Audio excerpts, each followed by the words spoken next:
क्या है collegium system और क्यों उठ रहा है फिर से विवाद? हाल ही में सुप्रीम कोर्ट में एक दिलचस्प बहस देखने को मिली, जब एक एडवोकेट महोदय ने फिर से कॉलेजियम सिस्टम के खिलाफ आवाज़ उठाई। उन्होंने चीफ जस्टिस ऑफ इंडिया से अपनी पुरानी याचिका को सूचीबद्ध करने की मांग की, लेकिन chief justice of India Sanjeev Khanna ने उन्हें साफ शब्दों में कहा, कृपया अदालत में राजनीतिक भाषण ना दें। तो आखिर ये कॉलेजियम सिस्टम है क्या? कॉलेजियम सिस्टम भारत में न्यायाधीशों की नियुक्ति का तरीका है। इसमें भारत के मुख्य न्यायाधीश और सुप्रीम कोर्ट के 4 सबसे वरिष्ठ जज मिलकर यह तय करते हैं कि सुप्रीम कोर्ट और हाई कोर्ट में किन जजों की नियुक्ति होनी चाहिए। मतलब खुद जज ही नए जजों की नियुक्ति के लिए सिफारिश करते हैं। इसमें कार्यपालिका या फिर संसद का कोई रोल नहीं होता है। आइए जानते हैं कि याचिका के माध्यम से सुप्रीम कोर्ट के समक्ष वकील साहब ने क्या मांग की। वकील साहब चाहते हैं कि कॉलेजियम सिस्टम को खत्म किया जाए और उनकी जगह राष्ट्रीय न्यायिक नियुक्ति आयोग यानी कि NJAC को वापस लाया जाए।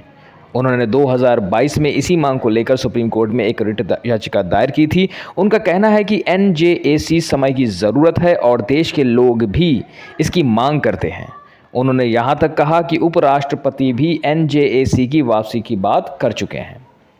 वकील साहब का दावा है कि उस समय के CJI यानी कि chief justice of India DY Chandrachud ने उनकी याचिका को सूचीबद्ध करने का आश्वासन भी दिया था, लेकिन सुप्रीम कोर्ट के रजिस्ट्रार ने इस याचिका को स्वीकार करने से मना कर दिया।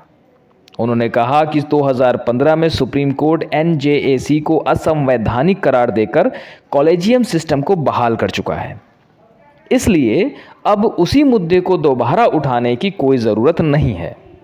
रजिस्ट्रार ने यह भी कहा कि वकील साहब की याचिका असल में उस फैसले की समीक्षा करने की कोशिश है जिसे पहले ही अंतिम रूप दिया जा चुका है।